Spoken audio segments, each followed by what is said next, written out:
HCU భూముల పరిరక్షణ కోసం విద్యార్థులు చేస్తున్న పోరాటంపై రేవంత్ రెడ్డి సర్కార్ దుర్మార్గంగా వ్యవహరిస్తోందని దుశ్శాసన పర్వం కొనసాగిస్తోందని బీఆర్ఎస్ వర్కింగ్ ప్రెసిడెంట్ కేటీఆర్ నిప్పులు చెరిగారు.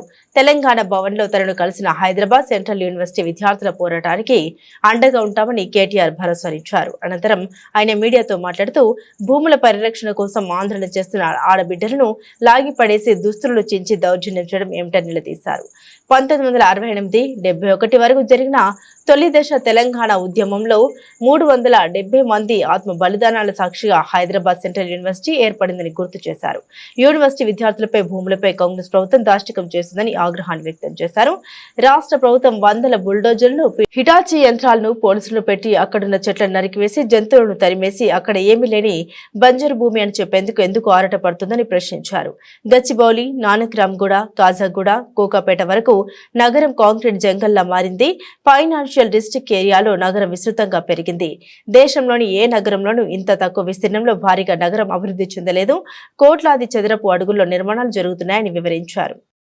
నేను కాంగ్రెస్ పార్టీని, ముఖ్యంగా ఇక్కడున్న కాంగ్రెస్ ప్రభుత్వాన్ని సూటిగా ఒక 3-4 ప్రశ్నలు ఆ పిల్లల తరపున, మా పార్టీ తరపున కూడా అడుగుతా ఉన్నాను.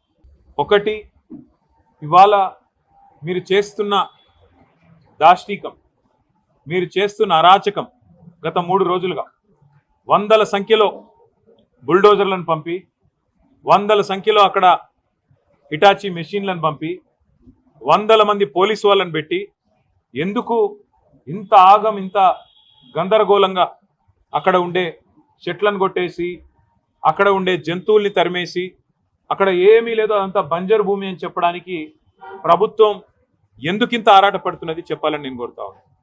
ముఖ్యంగా ఈ ప్రాంతం అంటే మొత్తం హైదరాబాద్ సెంట్రల్ యూనివర్సిటీ తీసుకుంటే దాదాపు 2600 ఎకరాలు దాటి విస్తరించి ఉన్న ఒక విశ్వవిద్యాలయం. మనం నిజంగా చెప్పాలంటే ఈ పశ్చిమ హైదరాబాద్ గత 10-15 ఏళ్లలో విస్తృతంగా పెరిగిపోయింది. అది మన గచ్చిబౌలి కావచ్చు, నానక్రామ్గూడ కావచ్చు, ఖాజాగూడ కావచ్చు, ఆ ప్రాంతం మొత్తం శేర్లింగంపల్లి దాకా, ఎక్కడికక్కడ ఇవాళ కోకాపేట దాకా విస్తృతంగా ఒక కాంక్రీట్ జంగల్గా మారిపోయిన పరిస్థితి.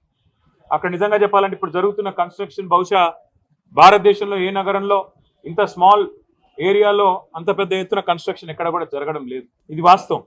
అక్కడ మా గవర్నమెంట్ ఉన్నప్పుడు కూడా మరి 57-56 అంతస్తుల బిల్డింగ్లకి మేము కూడా పర్మిషన్లు ఇచ్చిన మాట కూడా వాస్తవం.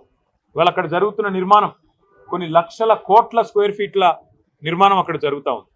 ఒక కాంక్రీట్ జంగల్గా ఆ ప్రాంతం మొత్తం భవిష్యత్తులో మారబోతా ఉంది.